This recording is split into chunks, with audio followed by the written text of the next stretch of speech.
Hi அஸ்ஸலாமு அலைக்கும். இன்னைக்கு நம்ம ரெசினா டியூட்டோரியல்ல என்ன பார்க்க போறோம்னா, பல்க் ஆர்டர்ஸ் நமக்கு வருதுன்னா அதை எப்படி கேட்டகரைஸ் பண்ணலாம், அதை எப்படி லிஸ்ட் அவுட் பண்ணி அந்த ஆர்டர்ஸை சீக்கிரமா ஃபினிஷ் பண்ணி கொடுக்கலாம். இந்த டீடைல்ஸ் எல்லாம் மேக்ஸிமம் யாருமே ஷேர் பண்ண மாட்டாங்க. ஃபர்ஸ்ட் என்னோட பல்க் ஆர்டர்ஸ்ல நிறைய ஸ்ட்ரகிள் ஃபேஸ் பண்ணேன். எவ்வளோ மெட்டீரியல்ஸ் வாங்கலாம், எந்த மாதிரி குயிக்கா செஞ்சு முடிக்கலாம், இந்த மாதிரி பல்க் ஆர்டர்ஸ் பண்ணி முடிக்கிறதுக்கு எவ்வளோ டைம் எடுக்கும், இதெல்லாம் பத்தி டீட்டெயிலா பிளான் இல்லாம ஒரு பல்க் ஆர்டர் நம்ம எடுக்கிறோம் அப்படின்னா கண்டிப்பா அதுல நிறைய ஸ்ட்ரகிள்ஸ் நீங்க ஃபேஸ் பண்ண வேண்டியதா இருக்கும். சில டைம்ஸ் இதனால நமக்கு எந்த ப்ராஃபிட்டுமே கிடைக்காத மாதிரி கூட ஆயிரும். இந்த மாதிரி நீங்க யாரும் ஃபேஸ் பண்ணக்கூடாதுன்றதுக்காக என்னோட எக்ஸ்பீரியன்ஸை நான் உங்ககிட்ட ஷேர் பண்றேன். நிறைய பேர் சேனலை சப்ஸ்கிரைப் பண்ணாமலே பார்த்துட்டு இருக்கீங்க. உங்களோட சப்ஸ்கிரிப்ஷன் அண்ட் நீங்க வீடியோக்கு ஒரு லைக் கொடுத்தீங்கன்னா அது எனக்கு ரொம்ப மோட்டிவேஷனா இருக்கும். ஸோ மறக்காம சேனலை சப்ஸ்கிரைப் பண்ணி வீடியோக்கும் லைக் பண்ணிருங்க. இதனால பத்தின எந்த டவுட் இருந்தாலும் கமெண்ட் பாக்ஸ்ல கமெண்ட் பண்ணுங்க. சீக்கிரமாவே உங்களோட டவுட்ஸ் எல்லாம் கிளியர் பண்ணி ஒரு டீட்டெயில் வீடியோ போடுறேன். ஃபஸ்ட்டு உங்களுக்கு எந்த ஆர்டர் வந்தாலுமே அது உங்களுக்கு 2 கீச்செயின் 3 கீச்செயின் அப்படி எந்த ஆர்டர் வந்தாலுமே அது ஒரு நோட்டில் எடுத்து நீங்கள் நோட் பண்ணிக்கோங்க. அந்த நேம், அவங்க என்ன கலர் கேட்டிருக்காங்க. எனக்கு பல்க் ஆர்டரில் நான் எப்படி அதை கேட்டகரைஸ் பண்ணி எழுதுனேன்னு சொல்கிறேன். எனக்கு இந்த ஆர்டரில் பார்த்தீங்கன்னா 20+ கீச்செயின்ஸ் ஆர்டர் பண்ணியிருந்தாங்க.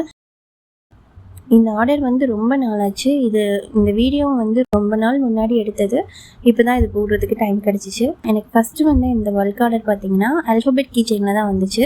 நம்ம மற்ற கீச்செயினில் கூட ஒரு ரவுண்ட் கீச்செயினோ அகேட் ஷேப்போ அந்த மாதிரி கீச்செயின்லலாம் ஒரே ஷேப்பில் தான் வரும். அதனால் ஷேப் உங்களுக்கு பிரச்சனை இருக்காது. இந்த ஆல்ஃபபெட் கீச்செயினில் பார்த்தீங்கன்னா ஒவ்வொருத்தரும் ஒவ்வொரு லெட்டர் கேட்பாங்க. அந்த மாதிரி நம்ம லெட்டர் மாற்றி மாற்றி பண்ணி கொடுக்கல அது நம்ம கன்ஃபியூஸ் ஆக சான்ஸ் இருக்குது. ஏன்னா இப்போது ஏல உள்ள நேம் எம் லெட்டரில் போட்டு கேட்பாங்க. நம்ம ஏல உள்ள நேம் சொல்லிட்டு ஏலையே பண்ணியிருக்கோம். இந்த மாதிரி நிறைய மிஸ்டேக் ஆகிறதுக்கு சான்ஸ் இருக்குது. அதனால ஒரு நோட் எடுத்து நீங்கள் நோட் பண்ணி வச்சுக்கோங்க. எப்படி நோட் பண்ணுறதுன்னு ஒரு டிப்ஸ் சொல்கிறேன். ஃபஸ்ட்டு நான் இங்கே கலர் படி லிஸ்ட் பண்ணியிருக்கேன். ப்ளூ கலர் கிளிட்டர் போட்டு கேட்டிருந்தாங்க. இதில் எம் லெட்டரும் ஒய் லெட்டரும் கேட்டிருந்தாங்க. அதில் உள்ள நேம்ஸ் தனித்தனியாக எழுதிட்டேன். இதில் பாருங்கள், எம் லெட்டர் கேட்டிருக்காங்க, அதில் நேம் வேறு நேம் கொடுத்துருக்காங்க. இந்த மாதிரி தான் உங்களுக்கு கன்ஃபியூஸ் ஆகிற மாதிரி இருக்கும். அதனால் இந்த மாதிரி நோட் பண்ணி வச்சுக்கோங்க. பிங்க் கலரில் ஏ லெட்டர் 2 கேட்டிருக்காங்க அண்ட் எஸ் லெட்டர் கேட்டிருக்காங்க. இந்த மாதிரி என்னென்ன கலர் கேட்டிருக்காங்களோ அதெல்லாம் தனியாக எழுதி வச்சுட்டு அதுக்கு நேரம் அந்த லெட்டர்ஸும் அவங்க கொடுத்துருக்க நேம்ஸும் எழுதியிருக்கேன். சில பேர் நேம் இல்லாமல் கேட்பாங்க, அது தனியாக எழுதி வச்சுக்கோங்க. இப்போ இந்த ஆர்டர்ஸை எப்படி பண்ணலான்னு பார்க்கலாமா? இது நான் இந்த பிஸ்னஸ் ஸ்டார்ட் பண்ணுறப்போ ஃபஸ்ட்டு பல்க் ஆர்டர்னால என்கிட்ட அந்தளவுக்கு ரெசின் மெட்டீரியல்ஸ் நிறையா இல்லை.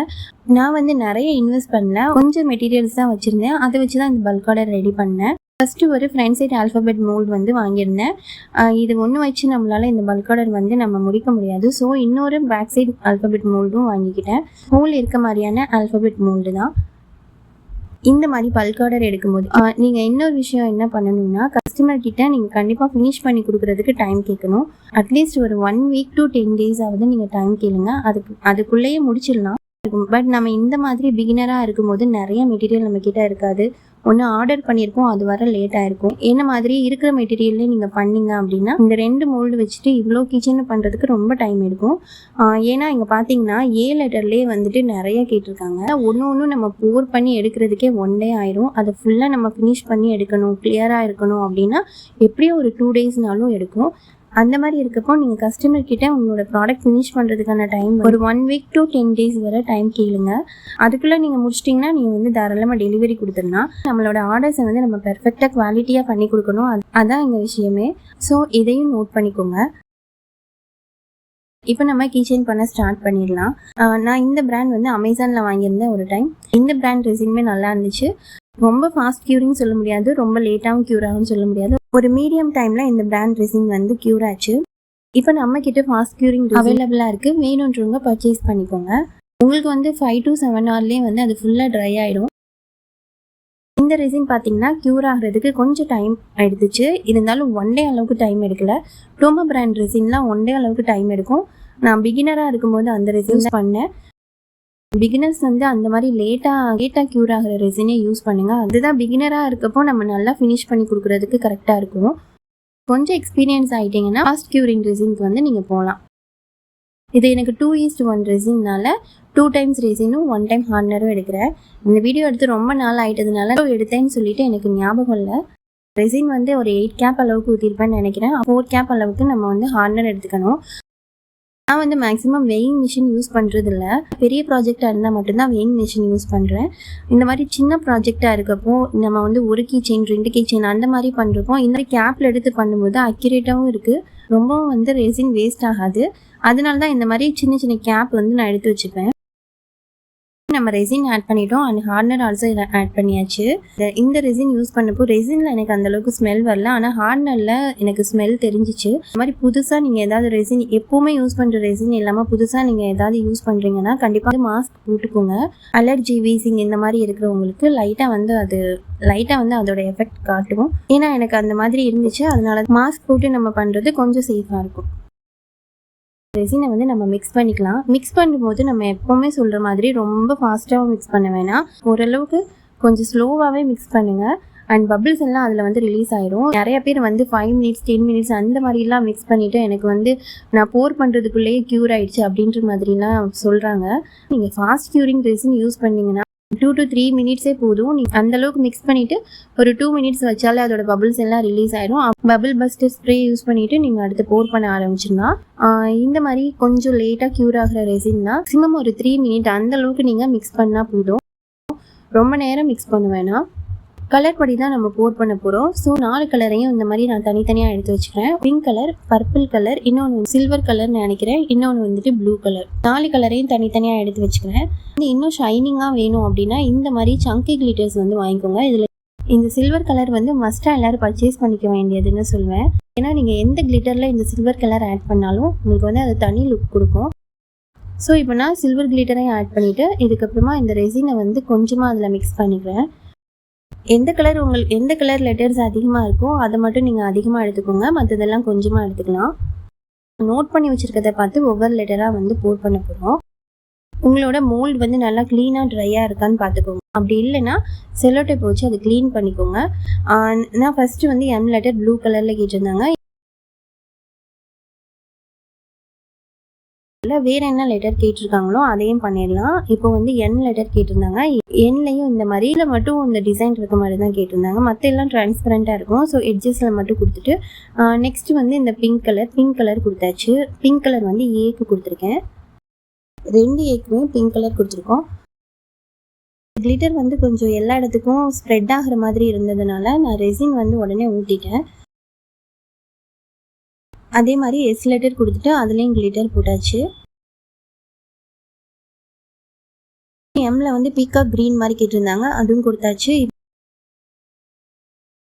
F லெட்டரில் கொடுக்குறேன். பர்பிள் கலர் வந்து இந்த செட்டில் கொடுத்துருக்கேன்.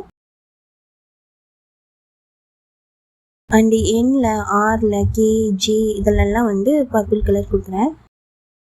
இதுக்கப்புறமா இந்த ரெசினை வந்து நான் போர் பண்ணிட்டேன். முக்கியமான விஷயம் நோட் பண்ணணும், அது என்னன்னா ஃப்ரண்ட் சைடு ஆல்ஃபபெட் அப்படின்னா லாஸ்ட்டாக கூட நம்ம நேம் ஸ்டிக்கர் வச்சு மேலே ஒரு கோட்டிங் கொடுத்துக்கலாம். பேக் சைடு ஆல்ஃபபெட் அப்படின்னா நீங்கள் என்ன பண்ணுங்கள், ஃபுல்லாக போர் பண்ண வேணாம், கொஞ்சமாக லைட்டாக ஒரு கோட்டிங் கொடுக்குற அளவுக்கு போர் பண்ணிவிட்டு கொஞ்சம் ட்ரை ஆனதுக்கப்புறம் அது மேலே நீங்கள் நேம் ஸ்டிக்கரை வச்சுட்டு அடுத்து நெக்ஸ்ட் கோட்டிங் கொடுங்க. அந்த மாதிரி பண்ணிங்கன்னா உங்களுக்கு பெர்ஃபெக்டாக இருக்கும். A லெட்டர் வந்து நமக்கு பேக் சைட்லேயும் ஃப்ரண்ட் சைட்லேயும் ஒரே மாதிரி தான் இருக்கும். ரெசின் ட்ரை ஆகிறதுக்கு முன்னாடியே பேக் சைடில் நேம் வச்சு காட்டுறேன். ஸ்டிக்கர் கொஞ்சம் வெளியே இருக்க மாதிரி இருந்துச்சுன்னா எடுத்ததுக்கப்புறம் நீங்கள் இன்னொரு கோட்டிங் கொடுக்குற மாதிரி இருக்கும். ஸோ நான் ஃபஸ்ட்டு சொன்ன ஐடியாவே ஃபாலோ பண்ணுங்கள். நான் ஃபஸ்ட் டைம்ன்றனால என்னோடய பல்க் ஆர்டரில் நான் இந்த மாதிரி மிஸ்டேக் பண்ணேன்.